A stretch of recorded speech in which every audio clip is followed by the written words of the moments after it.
back live in studio today, and I have a special guest. I have Mr. Brett Pyles with me today. He is here to talk about water, everything that you need to know about water, and educate us on what we need to know about our county and how hard they're working to keep the water flowing through the pipes. Brett, welcome to the show, man. Thank you. Appreciate being here. Yeah, you guys had a little bit of a busy week last week, didn't you? We have a busy week about every week, so and that kind of comes with the territory, and that's yes, okay. Sir. Yeah, so I know the Bunger Road issue, there was a water main that broke on Bunger.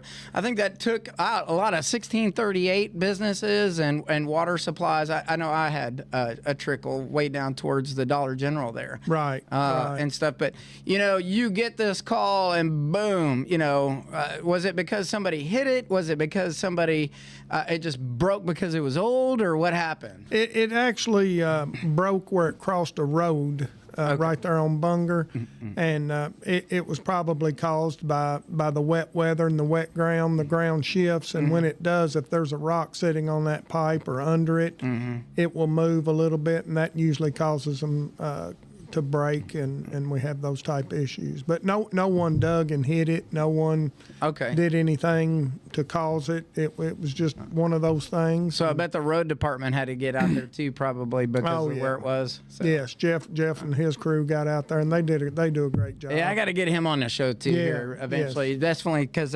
it's hard.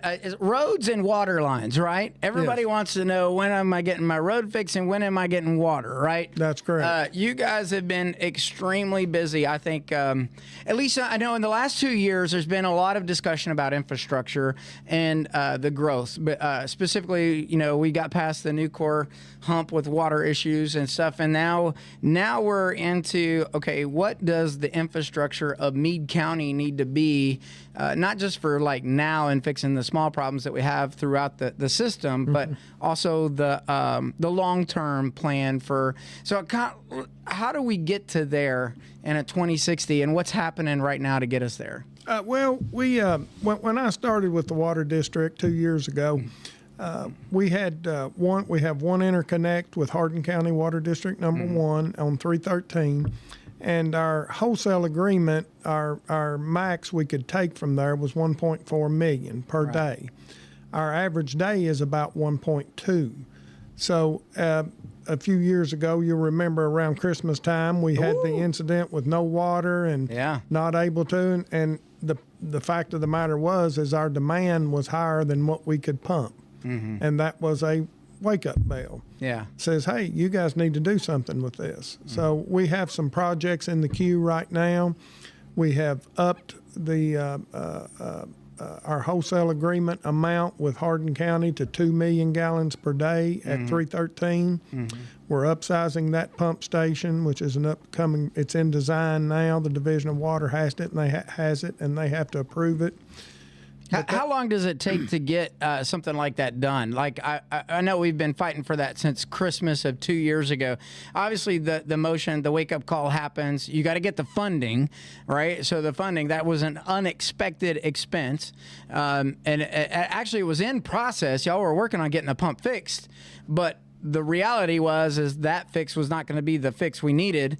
So you got to get the additional funding, and now the time. So now you're into the final stages where we can get to that. But over that time period, what's the realistic timeline it takes to really fix a problem like that when you identify infrastructure? When you have larger projects like that, it can take 2 to 3 years by the time you jump through all the hoops, and we have to get Division of Water approval. Unfortunately, we're going to have to borrow the money for that project, so we have to go through USDA and rural development to secure a loan, and that process is long and drawn out. You have to do environmental studies. You have to do archaeological studies. Yeah. You have to jump through all the hoops that they want, and, not saying anything disparaging. It's good stuff because we need to take care of what we have, but it's just can take some time. Yeah, so I think for our listeners, it's not a snap your fingers and this can just be done. It really does take the time, and I think that's why it's important to note that you have to have a forecast. And now that you've been in the seat for a little over 2 years, actually you came on right about the time that the water line busted, didn't you? Yeah, it was just shortly before that, maybe a month and a half. So I've noticed that in fiscal court they have spent a lot of time focusing on the infrastructure. And you talked about getting a loan. I want to talk about that for a second. Most people don't know that you're not a not-for-profit, but you're not able to profit. So it's like baling wire and duct tape when a problem arises, because you have a set fixed budget, and anything that goes outside of that, there's no money for unless you either get grants or these loans that you talk. Could you tell us a little bit about that? Sure, you're absolutely correct. The only two options we have for large projects like this is either grant money that we get from state or federal government, or we have to borrow those funds. We are a not-for-profit entity that was formed under Chapter 74 of KRS, Right. Kentucky Revised Statutes, and we have to operate on what's called cost-based rates. And so all of our rates have to be approved by the Kentucky Public Service Commission. And that doesn't matter if it's our rate for a return check, our rate that we charge per gallon and volumetric gallon for water, Right. or whatever charges we have, they have to approve it, and everything is in our tariff. So and that can be a bit of a daunting process. There's two types of studies. You can rate studies, and I don't want to dig too deep in the weeds here, but you can have the what we did this last time, which is what's called an alternative rate study, which you don't have to dig as deep. But then occasionally the Public Service Commission will give us an order saying you have to do a cost of service study. That means we dig down to every receipt, every cost, everything we do. And the last one that I was involved with at my last employer, that was $160,000 just to do the study. Wow. Because you have to hire CPAs, you have to have folks that can really dig into it. Sure. So, and I'm sure we have that coming. And granted, that was for like utility. It had 5 separate utilities. Yeah. Wouldn't be near that much for here, but it could easily be 60, 70,000. That's so for the listeners, what he's talking about is the equivalent of a business review. Like if I was going to buy your business, this is the type of review process that you would go through to determine exactly what is the cost to conduct this business and produce a product that is received by consumers in a sustainable fashion. And so when you dig that down that deeply, it's really getting after all those microorganisms that create the bigger of the organization. So yeah, I know exactly what you're talking about. But those things not only cost thousands of dollars, hundreds of thousands of dollars, it's also time. They don't. How long is the average time for one of those inspections? For a detailed rate case like that, it could take up to a year. Yeah, and even then, you still don't know your unrealized potential because the findings then take you into what you would have to do to either improve, which would be a rate increase, costs to cover the overhead. And folks, if you haven't noticed, there's a little bit of inflation. That has to be impacting you at the water district. It is hitting us hard. And we discussed it yesterday at the board meeting, and the average or the CPI has averaged about 19% over the last 2 years, 3 years. And we have some items that have gone up twice that. Wow. And a water meter. People don't think about water meters. We have to test every water meter every 10 years. Mm-hmm. We're about 4,000 behind right now. Yeah. And each water meter that we have to replace or buy new costs $250. Wow. So you can multiply that times 4,000. There you go. Yeah. And that's a big chunk of change, and we're trying to manage that and do the best we can, but we're out of compliance with the PSC on that, and Yeah. we're Rome wasn't built in a day. We're not going to get this back in a month or a year. It's something that we're going to have to change the change the attitude. So well, I think you're getting that now at fiscal court too, because they're focused on the infrastructure.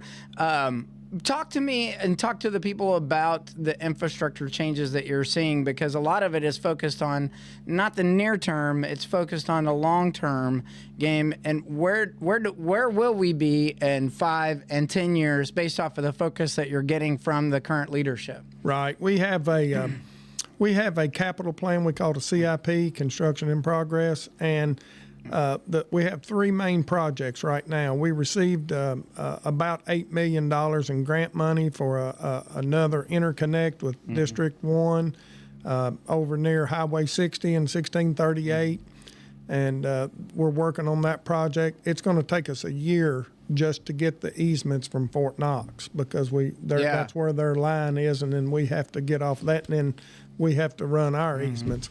That project total cost is going to be somewhere around 17 to 18 million. Wow. And we've got 8 million. We're digging for more. And I cannot say enough about Judge Koch and fiscal court and the way they've supported us in trying to get more dollars. Right. And it's just been. Well, you saw the story about the grant writer, right? There was a big story about Jordan. Oh, why do we need to pay more money for more government?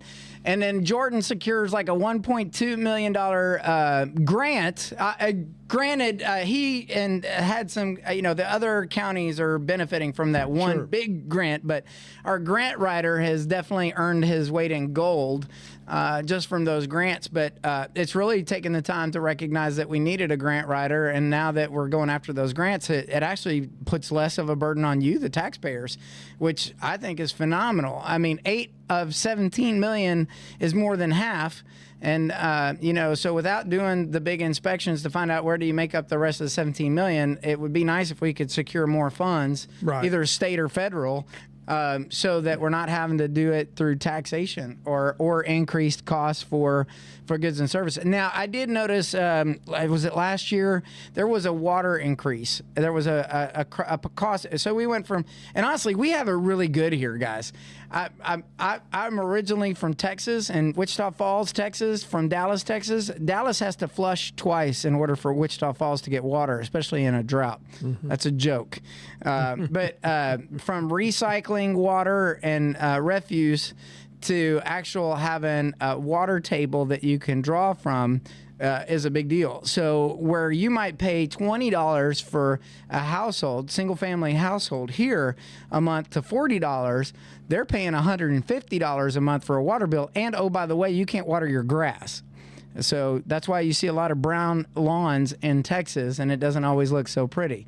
But, that rate increase, can you talk a little bit about why we got a rate increase, and then, what, obviously inflation, but take us away. Well, that was actually, when we do a rate increase, we have to use audited numbers. So it's from the previous year. Yeah.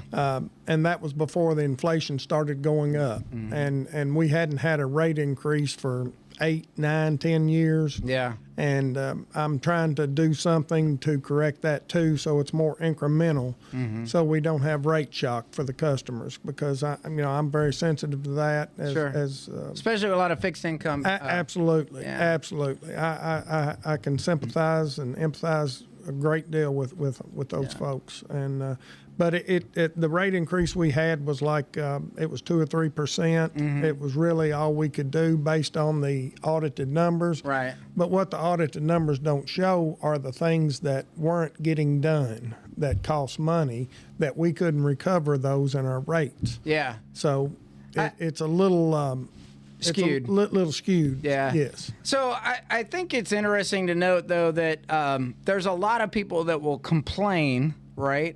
Well, my water bill went up, but we also have a lot of people that complain because they don't have the water. That's correct. And, like it ends like 50 feet from a house, and why can't you just run me 50 more feet? And, I'll even pay for the 50 feet. It just doesn't work like that. But what about the plan to extend the water lines, and where do you see us reaching? When do you think every home? I know that's not going to be. That's a ridiculous question. Don't answer that. When do you think the main thoroughfares will have reached water to everybody, like 60, Guston, those regions, and then out toward Painville and Rodelia. Sure. The big things that we're focusing on now is getting more water into the county. Mm-hmm. As I said earlier, we were limited at 1.4 million, and we were teetering on that quite a bit. We got that one increased to 2 million. We're getting the 1638. We're doing a contract with that for another 2 million a day, so we can bring 4 million into the county. The problem is, and what we ran into with the problem a few years ago, is that we can't move the water fast enough to meet the demand. Mm-hmm. And that's usually because the pipes are too small or the pumps aren't big enough. So we're getting all that in place so we will be ready when we can start putting more lines in. Yes. We have a 25-year CIP plan like I talked about, and one of the projects in there is to doing unserved roads where it makes sense. Yeah. If we have a road that's 5 miles long and we only have 3 customers, that doesn't make sense. Yeah, that just doesn't make sense at this point in time. Not only from a dollar standpoint, but one of the problems we have now in Painville in that area is we don't have enough customers on those lines, and that water gets staled and stagnant, and then it falls out of compliance, and we have to flush it and put water on the ground. That's money we're putting on the ground because we have to pay for every gallon that we get. But we also have we have a fiduciary responsibility, but our top responsibility is the health of our customers and making sure they have good, clean, potable water that meets regulation. See, now that is an important factor. Can you talk to the requirements of ensuring the safety of the water? I don't think a lot of people understand that. You know, you just go to your faucet and you let sucker run, and you don't turn it off. You're not conservative of the water. You just let it run. You think it's just going to keep coming. But guess what? Like when we had the Bunger Road situation just this week, we were on a boil advisory for a couple of days, I think it was, just to make sure that the water had run its course through all of those lines because, you know. Yeah, when we have a main break like that, we have to shut the water off. We have a whole criteria we have to fulfill there. First, we have to flush those lines when we turn it back on to get all the dirty water out, to get the air out as much as we can. We can't get it all, but we get as much as we can. And when we do that, we have to also take chlorine residual to make sure that level of chlorine is where it needs to be. It's a disinfectant, so it keeps the harmful bacteria killed off in it. Mm-hmm. So when we issue a boil water advisory like that, it takes about 18 hours to run that test. We take it over to a close lab here at Pearl Spring Water Treatment Plant for District 1 in Hardin County, and they perform the test, and then the boil water advisory, we can issue it, but the Division of Water has to lift it. And they have to see the results of the test that we took, the BAC-T test, bacteriological. Right. And once that's done, then we can lift the boil water advisory and get everybody back in. So when you get these situations that occur and an emergency happens, I think one of the biggest complaints everybody had the last time, and again, this not anything to challenge anything, but because there's been so many things that have happened to make it better, right? Yes. When this happens, a communication strategy, what is the communication? Well, I know you guys got me now, right? Yeah, so, exactly. I'm always willing to help because this is a community-based paper. This paper is supposed to inform the community and educate on what is going on in our community, whether it's good or bad, and don't dwell on whether it's bad. What are we doing to pull ourselves together and get it fixed? Right. Because, like you said, you are here to serve the community. That's correct. And make sure that water's flowing. I got it. We can't get it to everybody, but for those that it does get to, it's a community service. So how do we communicate better now that incident happened 2 years ago? What has changed since then to now so that communication lag isn't there? We took some steps early on to use code red for the county so we can contact people, and we can look at our GIS map and we can draw a polygon, and it'll give us a list of all the customers in that polygon, and then we hand that over to E911, and they're been great to work with, very kind. We appreciate that. Yep. And that helps us to get the word out. We also use our Facebook page, but unfortunately, we don't have about 2,700 followers. I got 12, so send it to me, and I'll make sure it goes on mine. There we go. We can absolutely Brett, you do call that. me on speed dial, and I'll make sure it's done right There then you and go. there. Yeah, so. And then right now we're in the process of changing our what we call CIS, which is our customer information system. Yeah. And as soon as we get that, then we'll be able to text, call, or email all of our customers or part of our customers at any given time. So we're in this day and time, we're looking for a more direct communication instead of depending on. Don't get me wrong, it's appreciated what the paper does Sure. and Facebook and all that, but anytime you can have that direct communication, that's always better. So, speaking of, I absolutely thought it was brilliant. I think he goes back to him coming up, but the town halls. Yes. Judge Koch has done the town halls. I think you've been at some of those Yes. town halls, Yes. especially where the areas were impacted greatly. And Yes. having people like you show up, and you don't have to do that, but you do. And Judge has done very well. But I was just surprised at the lack of participation. It's almost like people, when they show up to vote, they don't show up anymore. Yeah, I was a little disappointed. I'll have to say that there wasn't more people. I would love to have Sure. tons of people there because we want to communicate with you. We serve you. That's right. And that's the key to it is the communication back and forth. Unfortunately, usually only time I hear from customers is when they have a complaint, and that's okay. Call me. Call us. We will address it one way or another as best we can. But yes, those were great. I've been talking to the judge a little bit about do them again. do them again. Let's get going. I think he will. I do too. I think he will. I just I know that there's been a lot of projects. I've got one to go to today with the Animal Control Advisory Board. There's you another water line right there. Hopefully. Yeah. So when we go into the year. You kind of already have a set schedule of servicing lines and making rounds to get around to the different areas. There's like service, there's repair, and then there's growth, right? So you've got multiple projects. What is the constraints on those other projects that are going on that most people don't even know about? It's dollars is what it comes down to. Where are those dollars going to come from? We don't, and I had to explain this to an elected official when I first started, that we don't have a bank account sitting there full of millions of dollars and we're just holding on it, we're hoarding it, we're doing whatever. Right. We don't pay a dividend. We don't pump up a stock. We don't have that.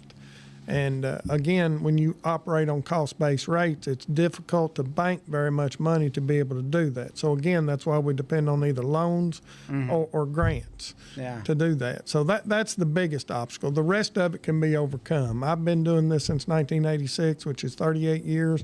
Thank you. Well, it's a calling, and I enjoy it. I do, and believe me, this job's a calling too. But I love this. I as long as we can keep the community together and work together, I get it, man. You're going to get complaints. That's okay. It is because you don't have water. These are things we're used to, folks. I mean, internet goes out. What are you going to do? You might have to go get the sorry board out and sit around and actually talk to one another. I don't know. We were having a conversation with Brett Guthrie yesterday. He was in town, and one of the young men. We were talking about the way we used to communicate on the phone and dial up and all that other stuff. And we didn't talk about the rotary phone. We didn't go that far back, but I go that far back. I do I'm too. giving my age away. I'm saying, but I'm just a little bit behind you. I'm not too far in front of you. Trust me. But we were just having this conversation the other day about as simple as making a phone call, and even remembering the day where you might have even had to ring and you didn't have to talk to Sarah, to get the connection, but. When I first got married, I was on a party line.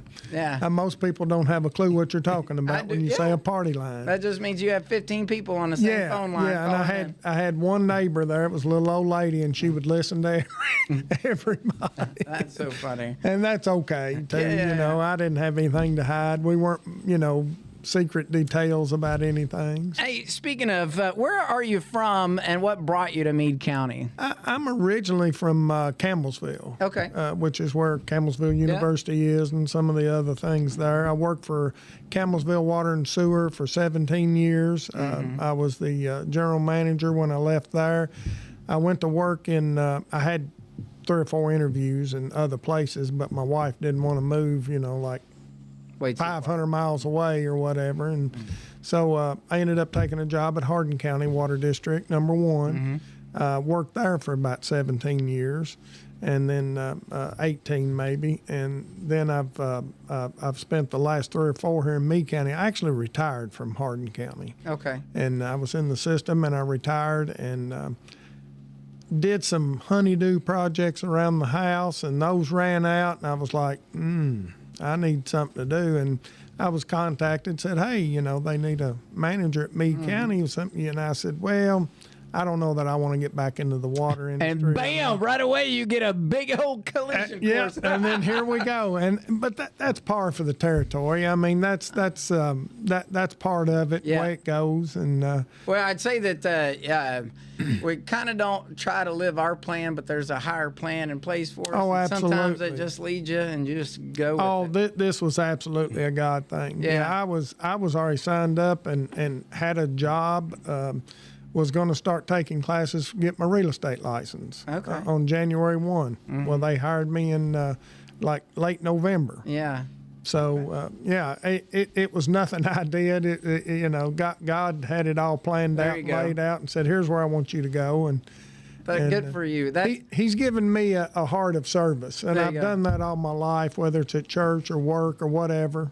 And I try to do the most and the best I can. Yeah, and I think that's important for our listeners to know that, hey, there's a person here. And there's a very Christian community that we live in, and I respect that. I'm full-blown, I ain't going to lie about it, don't hide it, and I'm a conservative. I don't hide that either. So you get to know me, and we can have a conversation, and that's what it should be. Absolutely. And what you should know is that Brett is working for you in this community to make, well, first of all, and I get it, and just to recap a little bit. Right now, y'all are working to make sure that the flow of water to the lines that we have existing are readily available and kept. And then at the same time, there's a maintenance requirements that we're backlogged on 4,000 meters that still have to be inspected. Yep. So as we all would like to see water expand to other neighbors, it is all in a timed process because of limitation of funds. So it's not like, you can snap your fingers just because you're 50 feet away from the water line.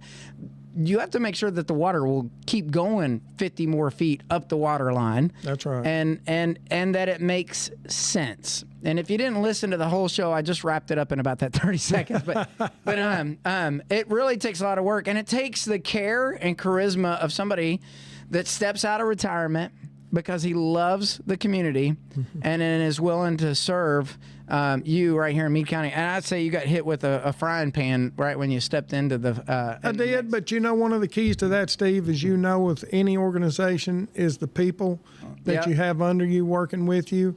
And we have excellent staff. We have excellent folks in the office. We have excellent folks in the field that are conscientious and want to do the right thing the right way. Yep. Even though it's harder, even though it's going to take longer, it pays dividends for the customers in the long run. And they're all dedicated to that, and they're all do a great job. We have a great water board. Those guys are, Yep. They're there for the meeting 1-2 hours a month. Yeah, that water board represents you guys too, by the way. That's so right. if you have a issue, and I think y'all post the board meetings are what, the fourth Tuesday of every month at 12 noon. That's right. And usually you hold them where? At our office there at 1003 Armory Place. That's right. It's right across from the National Guard Armory. That's correct. So if you have issues, don't complain about it. It's like politics. Don't complain about politics if you didn't show up to vote. That's right. Go to the board meetings. You can get. I think you can call the office. Call me. Yeah. Call me and talk to me. That's what the board members. If you call them, they're going to send you to me. Yeah. But if I called to say I wanted to talk to the board or address the board, I could call the office. You can just show up. That's right. You can just show up. We have a designated time at the beginning of each meeting for any public comment. Anybody wants to come in and address or say anything. If you have an issue, most likely they're going to tell you. We'll see me after the meeting and we'll get it addressed. Sure.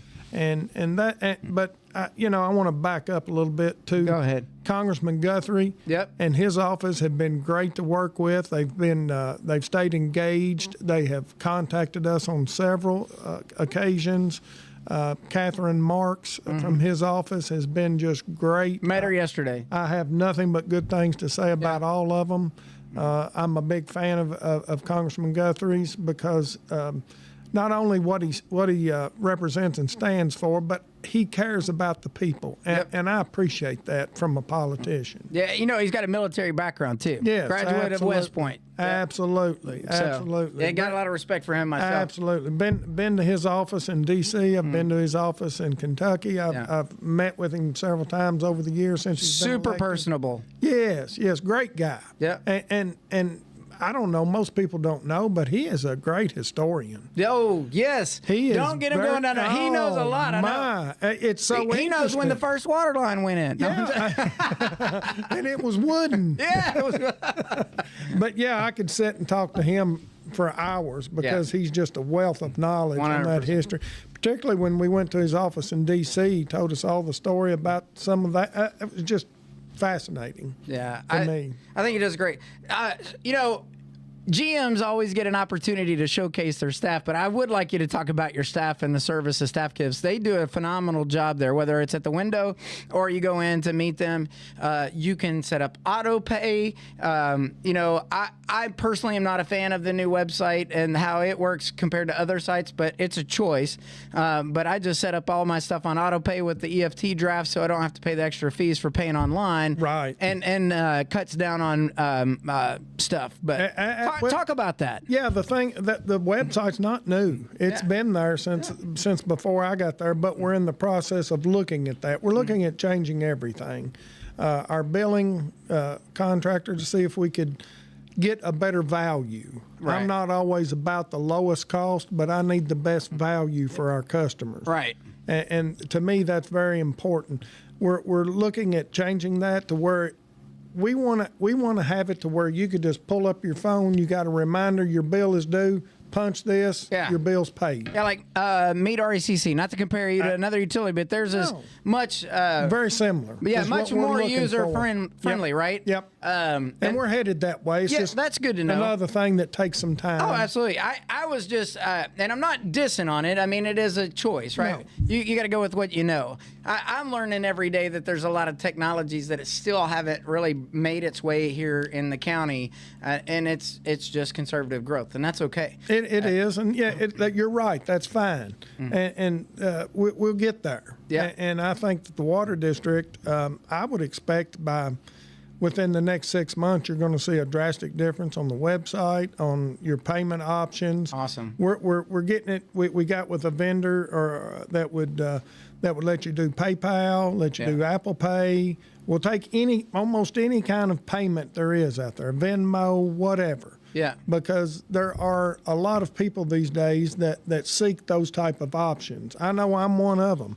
I feel much more comfortable making an online payment through PayPal or Venmo because I know I have that next secure level of protection. Correct. And so I want to give our customers that option as well. That's great. Final thoughts.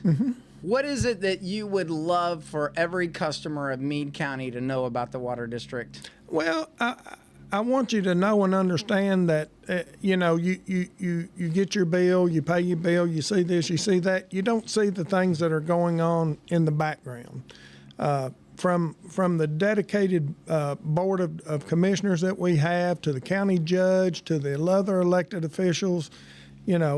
Stephen Meredith, Senator Meredith has been very helpful, been very good. So is Representative Tate. Yeah. We've all kind of come together as a team here to represent the people of Meade County. That's the important thing. Yeah. And our goal at the water district is to provide the best, the safest, drinking water to everyone that wants it. 100%. It's just going to take some time to get it to everybody, but that is our goal. We are working for it. We have a plan in place. Yep. And we work that plan and plan our work. And I got one more question for you. At what point do you think Meade County would ever be self-sustaining on generating its own water? I mean, obviously we have the Ohio River. We could pull in, filter, et cetera. I know we're decades away from ever a sewer system or a sewer thought. Yeah. But the ability to generate and cast our own water possibility could be in our future. What are your thoughts on that? Oh, it's definitely in our future. And our board has approved this 25-year CIP plan, and it has in there for a new water plant. And we have to find there's so much. It's probably a 5 to 10 year process when you're going to build a water plant. 2060, I would say. Yeah, I'm hoping 2030. Yeah, I'm hoping sooner than that. The big thing there is that we're going to have to secure the funding. Yeah. Water plants are not cheap. No. You're talking 45 million. Yeah. And if we can ever get that funding secured, then we can start the process. The process itself, we'll have to do a hydrology study just to find out where the water is, how deep it is, and what the quantity is. Sure. Just because you have an aquifer right under your feet. We actually wouldn't draw out of the Ohio River. All the wells that are up and down the Ohio draw out of an aquifer that feeds toward the Ohio. Okay. And most people don't know that. It'd be neat to do if I had graphics that showed geology of how that would be super cool. But well, listen, folks, you heard it right here. I'm just going to tell you, Brett is doing everything he can to help you. Hold on a second. Let me get that out of there. He is your friend. He is your neighbor.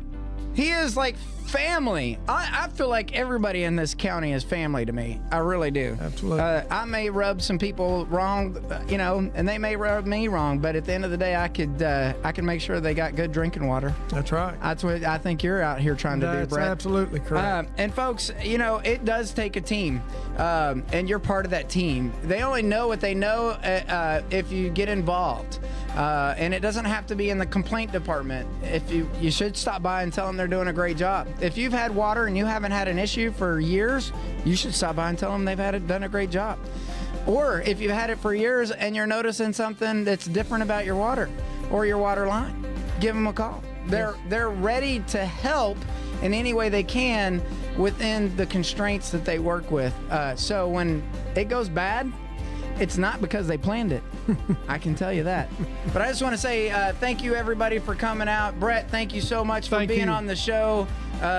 Folks, you got to pay attention because there's going to be some really cool stuff coming out for the Messenger. We're actually going to start a scavenger hunt this summer.